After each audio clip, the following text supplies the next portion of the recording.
Hi guys, Dave Wilson here again. Very special video today. I'm going to show you how to make the classic Celtic bracelet. And this is very important to me. And this is the whole reason why my company is called Celtic Dreams. Christmas 1999, I went into a shop and I bought a solid gold Celtic bracelet, like this one. And the guy in the shop said to me, look at it. That wasn't mass produced, that wasn't stamped out by a machine, that was made by a person. Someone made that with their hands. So I thought, if someone made this, then that means I can learn how to make it. And I did. And I've been making these bracelets now for 25 years. And that was my dream, to make Celtic jewellery. So, if that's your dream, you're going to get 25 years of experience in the next half hour. Grab some silver, follow me. So we need some wire. Initially I used to use 1mm wire, which is about 18 gauge. But a couple of years ago I changed up to 1.2mm, and I think that slight increase just makes it look a bit better. So for my American friends, stick to 18 gauge. 16 gauge would be a bit too thick, that will be like 1.5mm. You're going to need about 1.5 meters, so that's about 5 feet of wire. But you might have heard me say this before, if you've got a little bit of extra wire, always make a couple of extra links. And if anything goes wrong, you just keep going, and then at the end you just pick the 8 best ones. If they all come out fine, then the 2 that are spare, just put some hooks on and you've got a pair of ready-made earrings. Simple as that. So if you can, always make a couple extra. Give yourself a little insurance policy.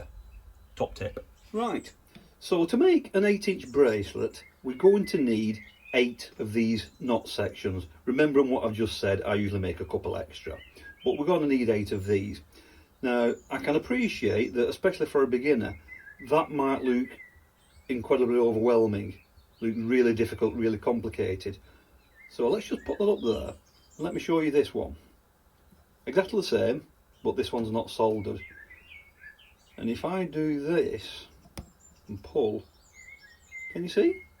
It's just 2 figure 8s connected together. That's all it is. And one slides inside the other. So if I put this back like that, just push them together. There you go. And you see? And you get the Celtic shape, so that's all it is, 2 figure 8. And remember, there's 2 for each knot. So if we're making 8 knot sections, we're going to need 16 figure 8s, like this. Now guys, in order to make all these figure 8s repeatedly and accurately and consistently, consistency is the key, we need a jig, and you're going to have to make one of these. Don't panic, dead simple. It's just a block of wood with 2 drill bits stuck into it. So really simple. 2 marks on a piece of wood. There we go, 10mm. So literally get your drill, 5mm, and just drill it all the way through. Same with the 3, drill it all the way through. Now in my case, I just used a couple of old drills, and where they poked out the bottom, I just smashed them off. And it's as simple as that. That's all it is. So basically inside the wood there, I've got 2 drill bits like that, 1 centimetre apart. All it is, really simple. If you can, just make it a little bit longer than what you need. Okay, this has got all kinds of things on it, different jigs I've made, but the point is, you can pop it on your desk, and you can use one of these speed clamps and just clamp it onto the bench there, and that just keeps it down. Or you can use a little G clamp or any kind of clamping system that you've got. Okay, so let's bend some wire.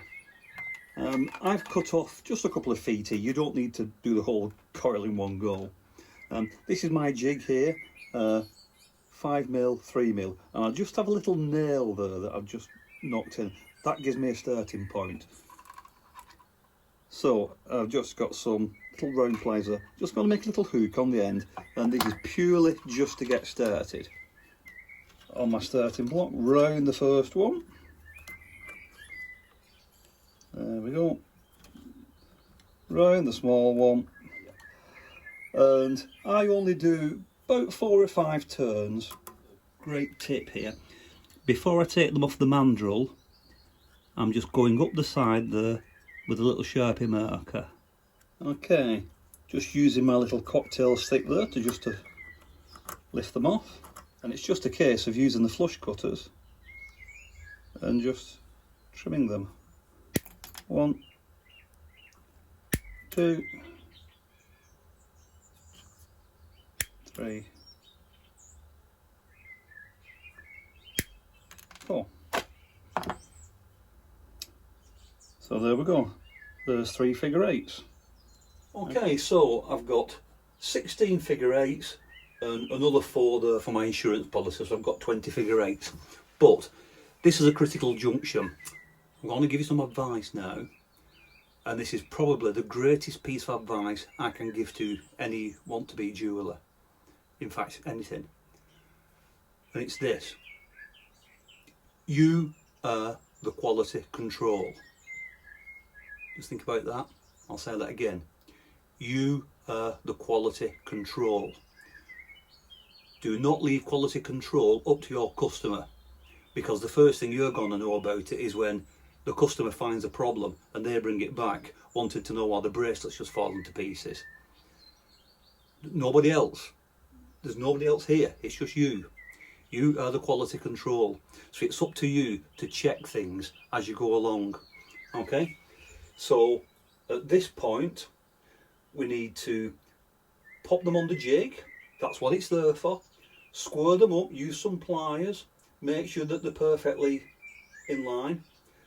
The ends, where you've snipped the ends with the flush cutters, you're always going to get a jagged edge no matter how good your flush cutters are. So just get a file, just clean the ends up, get some little round pliers, make sure that they fit flush. Just get everything absolutely perfect. It's going to take you a couple of minutes, that's all. Don't be in a rush to get to the soldering stage. Okay, spend a couple of minutes just perfecting everything. You know, in my shop, people often look at my necklace and when they realise it's handmade, they gasp and they say, wow, I won't have the patience to do that. And I say to them, no, and that's why you're not a jeweller. So if you want to be a jeweller, you've got to have some patience. Work efficiently, spend the time, do it properly. You are the quality control, nobody else. Safety check. So this curl round, bottom left to top right, bottom left, top right, bottom left. You see they're all sloping. You see that in that angle? They're all going up like that. Now then, look at this one. It's going down at the front. Yeah, it's twisted the opposite way. Now, very important, they all need to be going this direction. They all need to be like that. So with the thick end to the left, they need to go bottom left, top right. They all need to be the same. Now, if every single one of your 20 links is like that, that's fine, they will work. But the fact is, if you've got one the wrong way around, it won't slot into that. They all have to be the same way around. So if you do get one that's the wrong way around, it's not a problem. Just open it up, flip it round, just twist it round with your fingers, okay? You see, there we go. And then just pop it back on the jig and just bend it round. And that's fine. Make sure that they are all in the same direction. Very, very important. Once you're happy that they're all perfect, we need to purr them up, like this. So, I'll just zoom in. Doesn't matter which way around you do it, you can't get it wrong. So we'll get two of your figure 8s, and all you need to do is just open one, just a fraction of a millimetre, and if you push it against the other one there, and then just pull it through. There we go. That's it. So you've got the open ends at either end. If you need to, just bend that back with a plier, just make sure that that's ready for soldering. But that's it. So we've got 16 8 pairs plus my 2 pairs insurance policy. So there we go. Now we can solder. So guys, here we are at the soldering bench, my dirty bench. Nothing particularly difficult about this. I'm going to be using my Smith's little torch. Now I appreciate if you're just getting set up, this is expensive, you know, the torch and the regulator and the gas and that. But remember, all we're soldering is just 1.2mm wire. So for years and years when I got started, all I had was one of these. In fact, I think this is actually it. This is just a tiny little torch, and this uses lighter gas, you know, the butane cans for refillable cigarette lighters. It's only a small flame, but remember, for what we're doing here, that's all you need. That's the great thing about these projects. If you're working with wire, you only need a few basic tools. So that's what I used for years. You might have also seen my video on this. This is the Dremel Versatip. It's the same thing. It's a small gas torch that uses butane. This is like a more modern version. There we go. I don't know if you can see the flame there. And then it locks in position. And again, that's perfectly big enough for soldering little bits of wire and nuts. You can do the whole bracelet with something like this. So don't think you need expensive equipment to make these bracelets. You don't. A couple of pliers, small butane torch, that's it really. So let's get some soldering. Okay, nothing particularly complicated about this. All we're doing is we're just soldering the ends there where they're cut. You're not soldering them together, not shaping them, we're just closing the ends of the loops basically. Up to you how you want to do this. My recommendation, I would recommend using syringe paste solder. It's going to be the quickest and easiest, but start with hard solder. I typically hard solder everything, but that's because I'm used to doing this. But if you start with hard solder, then the second stage can be medium, and then connecting the jump rings at the end you can use easier. It just gives you a little bit of a margin. So this is how I do it. Light my torch, just a small flame. Like I say, we don't need anything complex, and I'll just pop it in the stand there. Okay, I don't even need to pick the torch up, to be honest. Grab it in the tweezers, just warm it a little bit. Flux the joint, make sure that joint is nicely fluxed. Heat it up. Just let that flux go white. See, now I can put the solder paste on because I know that that joint is fluxed. And again, not too much. Don't use too much solder. Remember, we're only coating the ends of a piece of wire. Just warm it up, nice and gentle, not too vicious. You can see I'm just at the tip of the flame there, just warming it gently. There we go. Just down to the last couple here, so I'll just zoom in. Notice how I'm working, because I've got the torch in the clip here. I've got my hands free, so my left hand is holding the piece. I've got a flux brush here, so I can apply the flux. Make sure that I've got that covered. And then on my right here, I've got my solder here. So literally, I never need to put that piece down. Little drop of solder there, just warm it up. There we go, beautiful. And then that just goes in the water. And then the next piece. So you see what I mean? I'm not picking things up and putting them down all the time. Again, you notice my flux brush was out there ready there. Pop that down. And then as the flux warms up, a little touch of solder. Just warm that up, nice and gentle, and we're done. All done.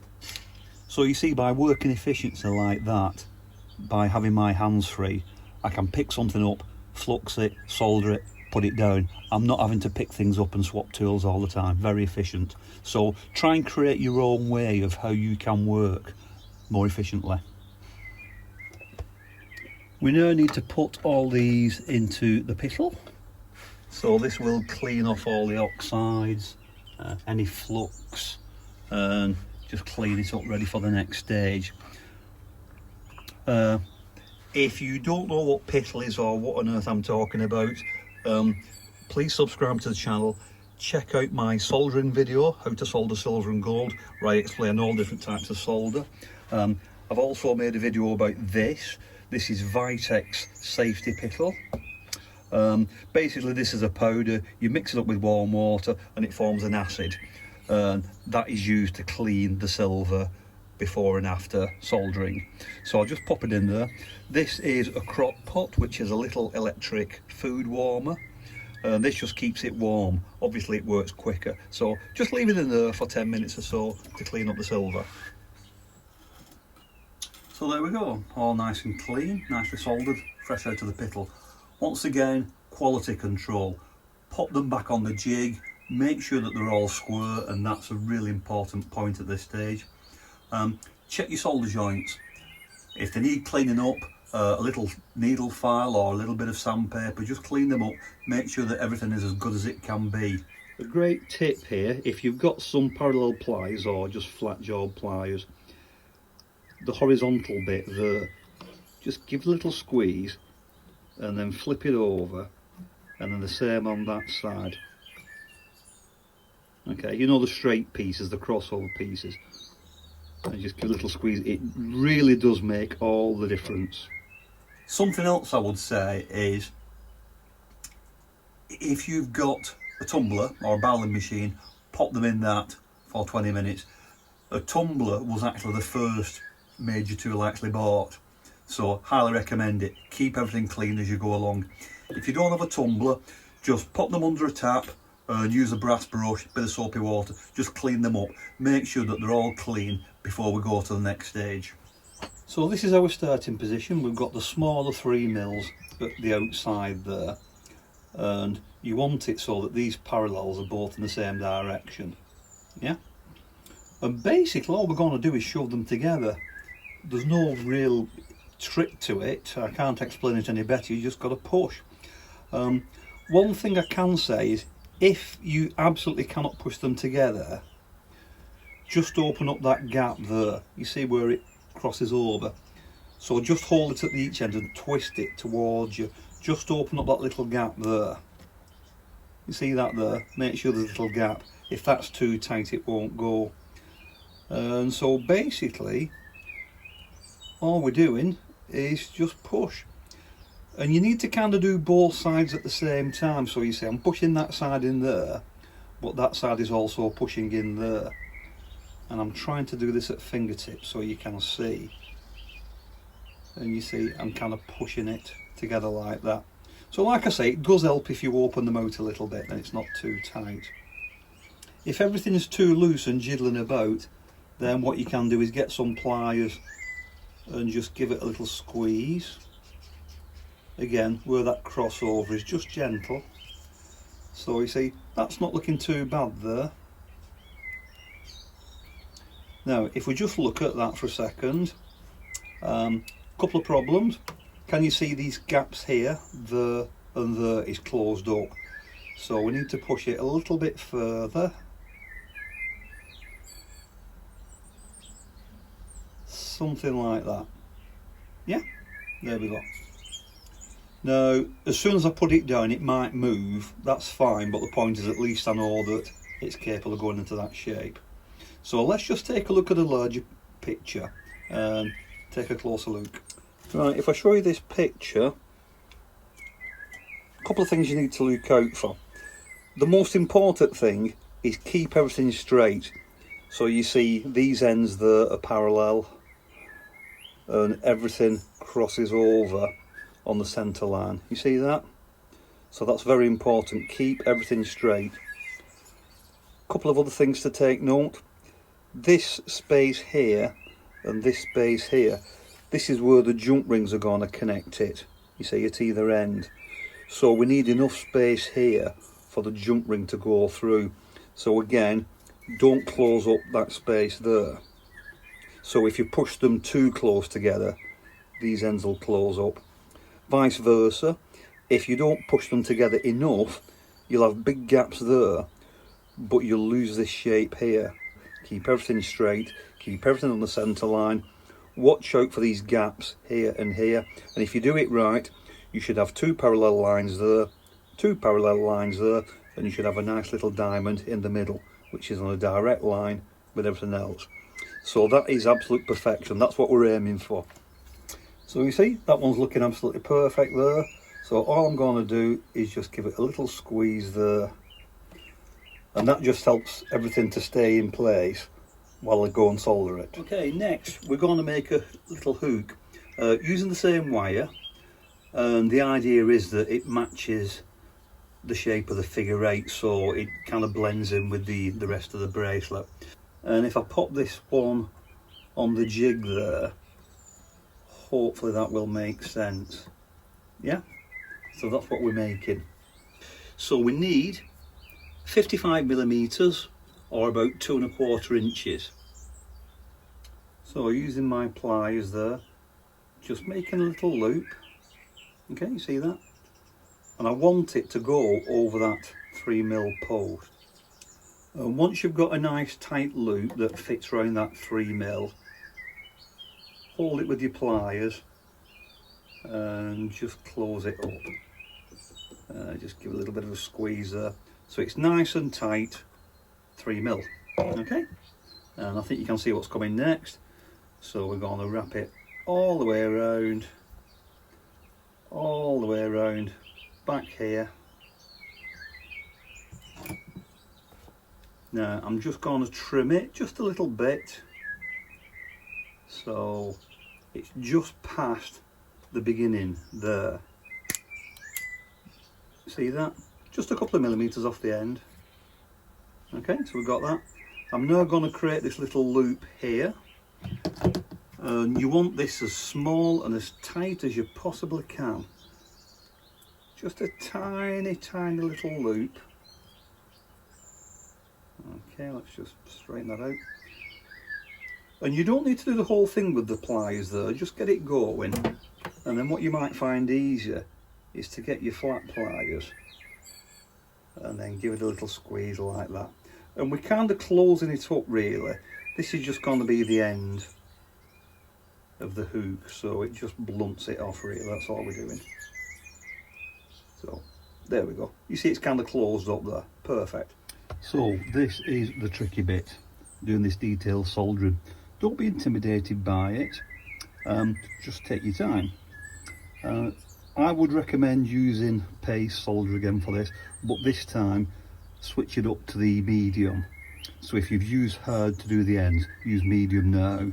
Like I say, I can use hard solder on everything, but it depends how good you are at soldering.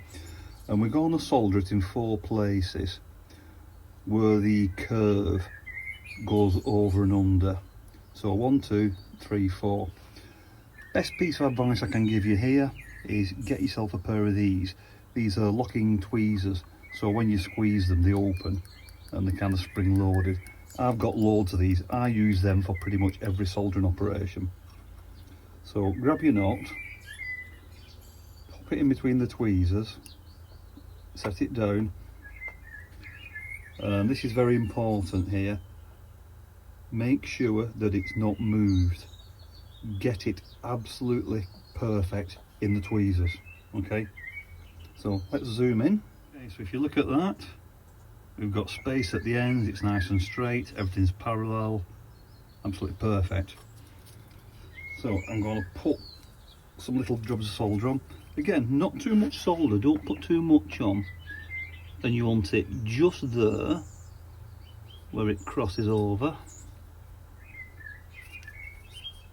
You want it just there, and make sure that the solder is touching both pieces of wire.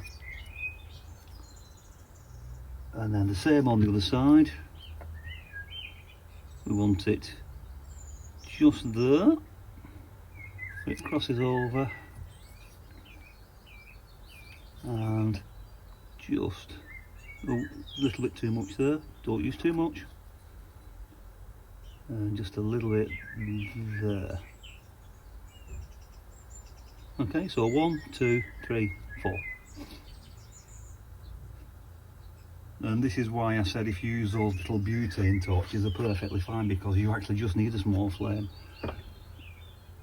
And I do them one at a time.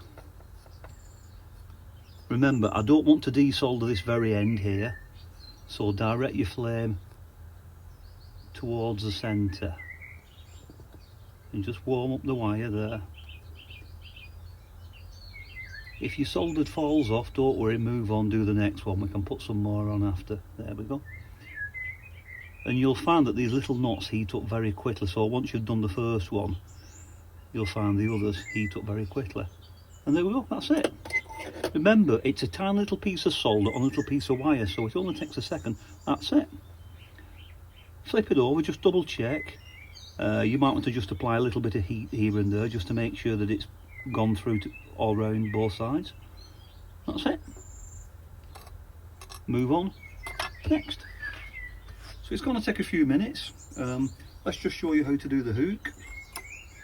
Fairly straightforward, really.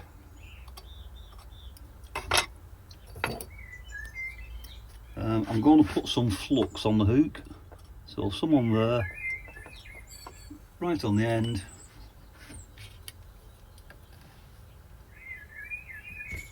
and just the same really.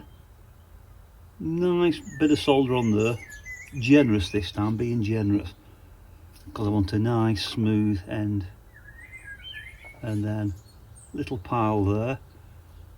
Now, if you end up with a little loop there, that's fine. If you close up the eye at the end, that's fine. Notice I've opened them up as well. Give yourself a bit of space. It's okay, we'll bend it back into shape afterwards.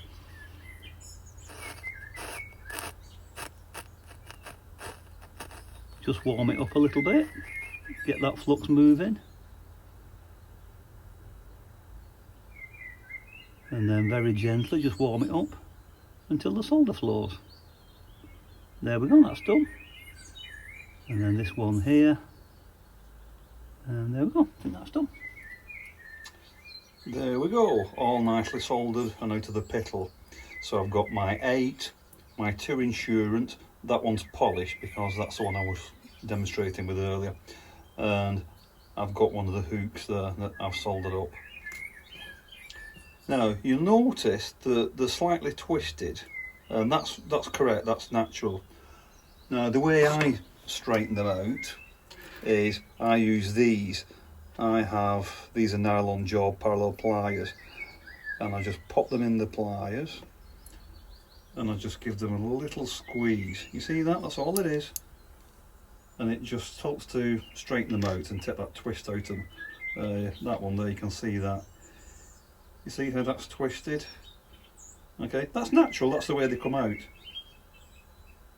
So, you see how wide that is there? And then again, just give them a little squeeze, not too much, I'm just flattening them out, that's all I'm doing, I don't want to obliterate them. Now, I appreciate these are a specialist thing. If you don't have these, I'll show you another solution. If you've got a nylon hammer like this, you could just tap it like that, or just 2 big blocks of wood and just press it together. Anything, just try and flatten them down a little bit, whatever you've got. Note that each knot is about 1 inch. So I always tell my customers that whatever length they order, I will adjust their bracelet to the next link past their length. Obviously you can't cut a link in half. You can adjust the end a little bit by adding an extra couple of jump rings. Speaking of jump rings, we need to make some to connect all these together. I'm going to show you 2 ways. First, I'll show you a quick and easy way to make jump rings if you've not got any tools. Secondly, I'll show you how I make them for my bracelets. So, let's make some jump rings. We need some wire, not too much, and we need a 3mm burr. So I've got the wire clamped in my pliers there, and I'm just wrapping the wire round the burr like this with my fingers. Now, admittedly, this is not the best way of doing it, but I'm trying to show you how you do it if you haven't got any tools. If you've got a vise, clamp it in your vise. If you've got a cordless drill, brilliant. Stick it in the chuck of your drill wind it round, instant. There we go. Remember, we need a jump ring for each link, so that's 8, one for the hook, 9, and then maybe 1 or 2 to adjust the length at the end. So if we do about 13 or 14 turns, then when we cut them we should end up with enough jump rings. Trim that end there. So we've got a little coil now. I'm just going to show you a trick. Flush cutters. Get your flush cutter nice and lined up there, and we're going to cut the end. Bang. So I know that that end there is flush. Okay. I'm now going to flip it round and I'm going to cut that end there. Okay. So that jump ring has got 2 nice flush ends. But the problem now is, you see, this end now is jagged. So if I cut another jump ring now, it's going to have a jagged edge. So what I do is I flip my cutters round and I just clean up that tatty end. Just a millimetre. There we go. So I'm back to a nice flush end there. So I can now flip them round again and then cut myself another ring like that. And then same again. Clip the end, cut a ring, clip the end, and then cut a ring. Yes, it takes a little bit of time, and obviously you're wasting just a little millimetre every now and again, but by doing it like that you're going to get decent usable rings. It only takes a few seconds to do it, and all you need is a pair of half decent flush cutters. What you don't want to do is, you don't want to be filing the ends, because at this size they're too small and they just wouldn't fit if you start filing them down.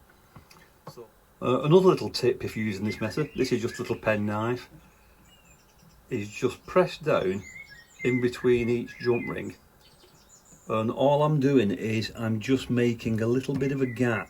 It just gives you a bit of clearance for your cutters. Top tip. There we go. It's quick and dirty, but it works and it will give you usable jump rings. A couple of years ago I decided to start using this D-shaped wire. Okay, it's just a little bit thicker and a little bit chunkier, and I think that it looks better, especially if I'm using the 1.2mm wire to make the bracelet. Exactly the same way. So the D-shaped wire, I wrap it round a 3mm bar, and you can see a little bit of the coil there. So I'm using my jeweller's saw here, and I've got an 8/0 blade which is very fine, and I'm just sawing at an handle. And just make sure you have something underneath to catch them, because they will drop off as you cut them. So there you go. Yes, if you watch the rest of my channel you'll know that I have a Pepe tool jump ring maker, but I appreciate for a beginner that can be expensive with the jump ring maker itself and the Ford and Flex shaft to run it. So I just wanted to show you that with a few simple tools you can make decent jump rings quite quickly and easily. Just a little bit of patience. So let's start joining them all together. Just as normal, just bend them closed, make sure that they're nice and flush and round, and then we just keep adding the rest of the links in the same way. Incidentally, when you are putting your links on, it doesn't matter whether it's that way, whether it's the other side round, or whether it's flipped end to end. It really doesn't matter. It's all symmetrical whichever way you put it, so you can't really get them wrong. So just slot them on and close your jump rings. Simple as that. Just keep going. All connected up, but before we solder, again, just give it a quality control. Just make sure that your hook will actually go through the end ring there, like that. If it does, fine. If it doesn't, you've got two things you can do. Either shrink that little bulb at the end there, or use some round nose pliers and make a larger jump ring for the end there. If you want to micro adjust the length, then add 2 jump rings like that. And the reason for adding 2 is because each one flips 90 degrees. So you add 1, it's 90 degrees, but you add 2, that is back in the same direction, so that the hook will go through that, you see. So if you want to extend it, add 2 jump rings. So let's get it soldered up. So here I've got the first one, and again our good old locking forceps. Just going to put a little bit of solder paste on, just there. The only real tip here is if you can hold just that ring in the tweezers so the rest of the chain hangs down, and I'm going to angle my flame upwards. Let's get the flame, show you. So the point is, I'm not pointing my flame at the links, it's just that one that I'm soldering. Be aware that your tweezers might be hot, so I'm just using some stainless steel tweezers here just to get my next jump ring ready. And then a little bit of solder, and then just start on number 2. Nice and gentle first. Let the solder paste run, flux and do its thing. Then get a bit close in, and there you go, that's it. Seconds, all it takes. All done. Everything's soldered, out of the piddle, and I've given it a real good scrub and a clean up. I've just got a little cheap file here, just clean up the insides, check them on the outside. If any of them need it, just give them a little rub with a bit of sandpaper. And if you've gone easy in the first place and not put too much solder on in the first place, then really that's all they should need. Now, 2 things I like to do before we finish. See these connector links here, how they're round? I like to just squeeze them a little bit, just to make them oval. One reason for that is to have the solder joint. So make sure that your solder joint is at one end there. And I'll start with the end one. And just a little bit, just to make it a little bit oval, yeah? So I'm going to go along and do that with all of them. Just make sure that your solder joint is at one end. There we go, you see that? Just a little bit oval now. And I feel it also helps to keep the bracelet flat as well. I like the look of it.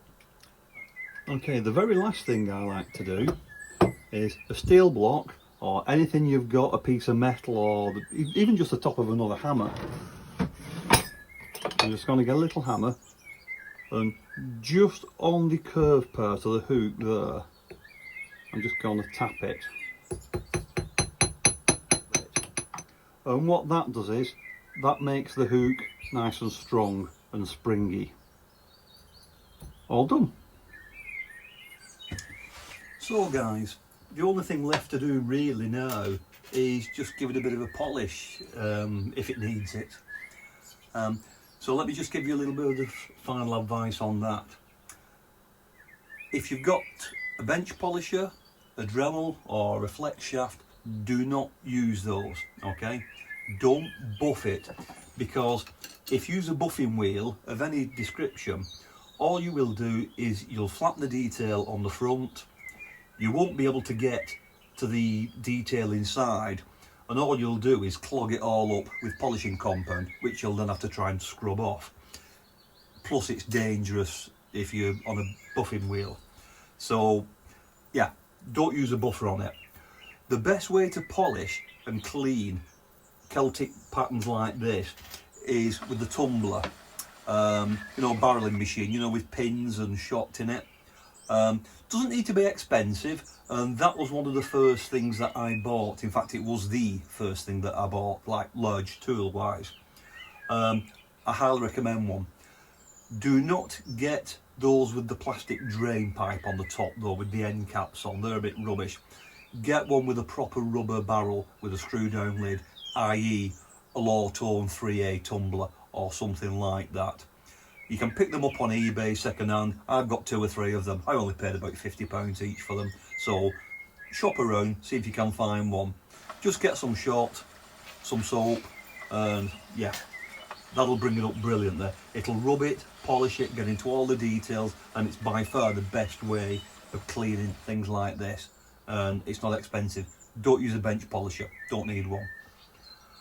If you don't have a tumbler, or you're not ready to lay out and buy one yet, then the cheap solution for things like this is what's called a scratch brush. And what this is, it's a large brass brush with wire bristles, but they're made out of brass, so they won't scratch the silver, they will just burnish it and polish it and clean it. Use it with soapy water and just a couple of minutes, and that will get you a brilliant shiny burnished finish like that. So really quick, really easy. So like I say, if you want to make a bracelet like this, like I say, you don't need expensive tools. A couple of pairs of pliers, a little butane soldering torch, some pittle and flux to solder, and then when you finish, just a brass brush and some soapy water, and that's it. Well, thanks for staying to the end, guys. I hope you got something out of that.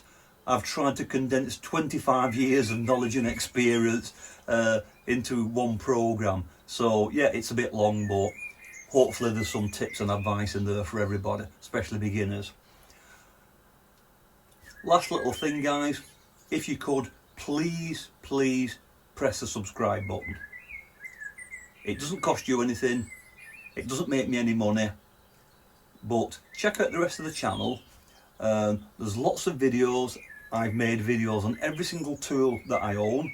So the tumbler, how to solder, how to polish, what the pittle is, everything that I've used is in a video somewhere. Okay, so check it out. There's an absolute wealth of information there. And by hitting the subscribe button, what you're doing is you're telling the YouTube algorithm that you like this channel and you like these type of videos. So in turn, the channel will appear to more and more people, and with your support, I can help more people to learn how to make jewellery and to make their dreams come true as well. So thank you very much for watching. Thank you to the 10 million other people that have watched me over the years. I plan on keeping going for another 25 years. So there we go. Thanks for joining me on this journey, and thanks for being part of our jewellery making family. I'm going to get some fresh air now. I've been Dave Wilson.